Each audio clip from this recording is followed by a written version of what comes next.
Hi friends, எல்லாருக்கும் வணக்கம். Welcome to Dhana's kitchen. நம்ம இன்றைக்கி ஒரு சூப்பரான சுவையில் வெங்காய மசாலா எப்படி செய்கிறதுன்னு பார்க்கலாம். இது பூரி, சப்பாத்தி, இட்லி, தோசைக்கு ரொம்ப சூப்பராக இருக்கும். இப்போ தான் நம்ம சேனலுக்கு வரீங்கன்னா சப்ஸ்கிரைப் பண்ணிட்டு பாருங்கள். அப்போ தான் நான் போடுற வீடியோ உங்களுக்கு உடனுக்குடனே வரும்.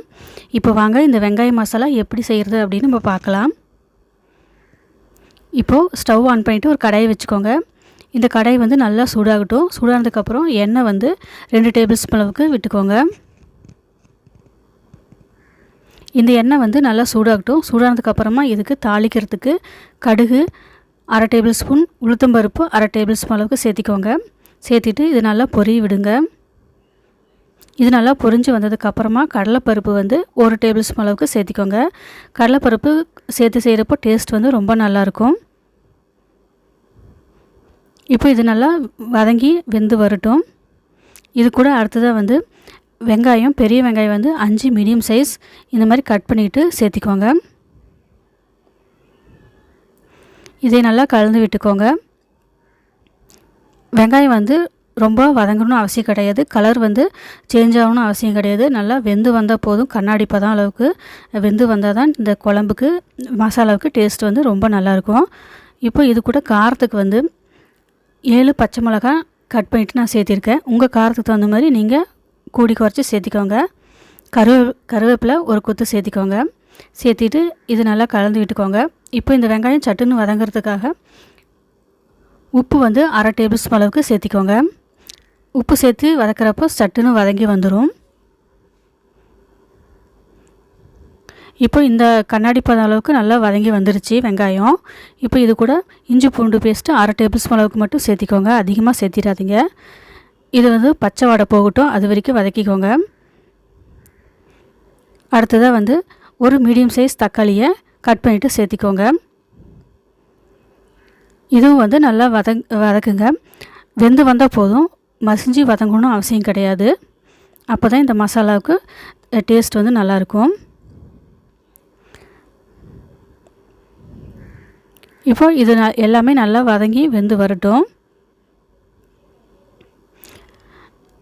இப்போ நல்லா வதங்கி வந்துருச்சு, வெந்து வந்துருச்சு. இப்போ நம்ம இது கூட மசாலா எல்லாம் சேர்த்திக்கலாம்.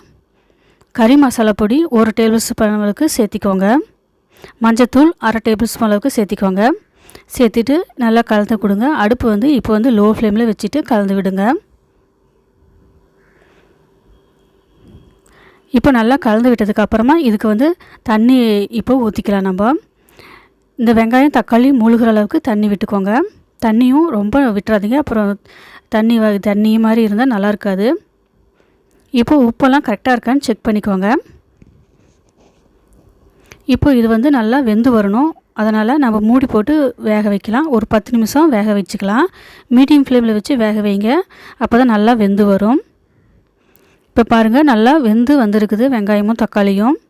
இந்த மாதிரி தண்ணியில் வேகிறப்ப தான் இதோட டேஸ்ட் ரொம்ப சூப்பராக இருக்கும்.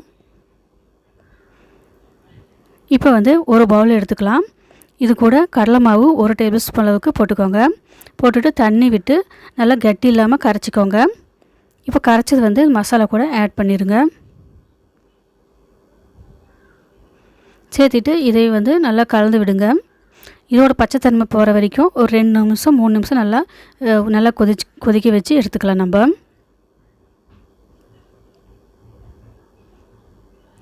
கடலை மாவு ஊற்றினதுக்கப்புறம் இது கொஞ்சம் கெட்டியாயிரும்.